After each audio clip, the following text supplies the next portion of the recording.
গণ অভ্যুত্থানের শহীদদের আত্মত্যাগের সঠিক মূল্যায়ন করতে হলে সুষ্ঠু এবং অবাধ নির্বাচনের মাধ্যমে তা প্রকাশ করতে হবে, এমনটাই মন্তব্য করেছেন জাতীয় পার্টির চেয়ারম্যান জি.এম. কাদের।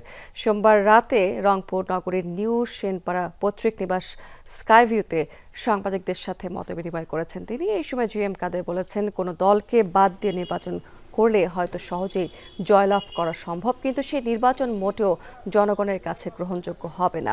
এ সময় জাতীয় পার্টির প্রেসিডিয়াম সদস্য, যুগ্ম সাংগঠনিক সম্পাদক সহ অন্যান্যরা উপস্থিত ছিলেন।